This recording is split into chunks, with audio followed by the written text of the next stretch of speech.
Yo mahasiswa sekalian, selamat berjumpa pada program pembelajaran Hospitality Business Startup. Kali ini topiknya adalah Lean Startup, tapi kita belajar dari studi kasus tentang startup di Amerika yang menjual sepatu dan menjadi besar, yang kemudian diambil alih oleh Amazon.com dengan nilai 1,2 miliar dolar Amerika. Namanya Zappos.com. Kita simak videonya ya. A business idea that came to fruition after an unsuccessful shoe shopping expedition at the mall was bought out at a $1.2 billion value just 10 years later. Let's talk about the success story of Zappos.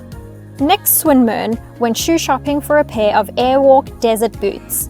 He found the color he wanted, but not the size. Then he found a size that fit, but not in the color he wanted. Unimpressed, Nick left the shopping mall later to quit his job and founded what is today known as Zappos. In 1999, Nick had this idea that no investor wanted to touch: selling shoes online. But this did not stop him. He had done his research. Meeting Venture Frogs, Tony Hsieh's investment company, he delivered his pitch in 3 sentences. Footwear is a $40 billion industry in the United States, of which catalog sales make up $2 billion. It is likely that e-commerce will continue to grow, and it is likely that people will continue to wear shoes in the foreseeable future. Nick knew there was a turning point coming in the retail market. Tony Hsieh saw the vision and potential, bought into the idea by investing $500 million, and soon became co-CEO with Nick. Zappos was initially launched under the domain name shoesite.com, but was soon changed to something more unique. Zappos' name was adapted from the Spanish word for shoes, zapatos. Nick and Tony very early on defined their core business values. They wanted to be the company known for wowing their customers and delivering the best customer service. They quickly learned if they were to deliver the best service, they needed to be in full control of each customer's buyer's journey. So they switched the inventory model, abandoned 25% of their revenue stream that was dropshipping, and expanded their own warehouse. This was a risky move financially in the short term as well as the long term. Many brands would not sell to them anymore because they were worried that Zappos would cannibalize their brick and mortar sales. A turning point for this was when Doc Martens came on board. Other brands then began to see that Zappos was not killing their brand. In 2006, Nick decided to leave Zappos, leaving Tony the sole CEO, which today he still remains. A few years later, in 2009, Amazon acquired Zappos in an agreement worth $1.2 billion at closing.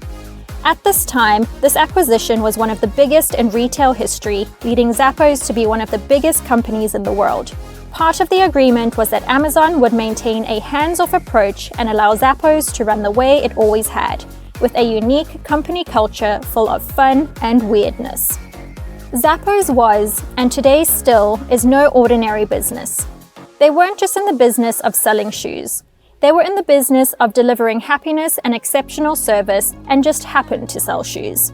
They raised the bar for customer service and taught customers to demand better satisfaction at the same time. One of the ways they have offered the best customer experience is by never charging for shipping. Someone could buy 10 pairs of shoes, try them all on at home, see if they work with their outfits or not, and return any of them without paying a single cent for shipping. They actually made a loss by offering free shipping, but no one else was doing this at the time. They chose the option to rather invest in things that improved the customer experience rather than use those funds for marketing. To them, they were investing in what really matters in delivering their core business principles. So customer service was the emphasis of their business, but their number one priority was their company culture. Hiring the right people is the main path to success. By creating and maintaining the culture of the company, the rest will be a natural byproduct. Zappos hired those who were passionate about what Zappos stood for: service. They didn't care if these individuals were passionate about shoes or not. Once recruited, no matter their role, every single new hire went for the same 4-week training. Towards the end of this training, new hires were even offered a payment to leave the company. This weeded out those who really weren't invested in the job, company, or what it stood for. A large part of this training was on the customer service side of things. Zappos focused on customer service through direct calls, which is often overlooked. Zappos is easy to contact, they're available 24/7, have friendly reps who go above and beyond to surprise customers. There have even been instances where Zappos has given up on immediate profits for customer relationships. They've provided links to their customers to their competitors' websites if their competitors had stock of a product that they did not. Customer service reps did not have scripts, nor were they there to upsell the customer. They were empowered to help. Over the years, Zappos has learned when you treat your customers well, you are making sure they will buy again. Creating a positive, productive culture is Zappos' bread and butter. They identified their core values, hired by them, onboarded team members by them, and truly live by them. From there, a business is a long-term path to success, profit, and growth. A little over 20 years ago, ShoeSite.com was a small online retailer that sold only shoes. Today, now known as Zappos, they sell shoes as well as clothing, handbags, accessories, and more. That more is providing the very best customer service, customer experience, and company culture.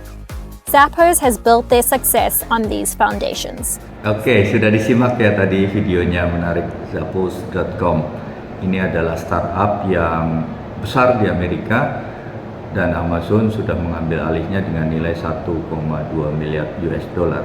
Sayangnya pada tahun 2020 salah satu pendirinya meninggal dunia pada eksiden kebakaran di rumahnya. Menarik untuk mempelajari Zappos.com ini dan kita punya tugas. Yuk kita amati apa sih poin-poin penting dari keberhasilan atau faktor sukses dari Zappos.com. Silahkan buat dalam bentuk PowerPoint dan nanti kita presentasikan. Selamat mengerjakan.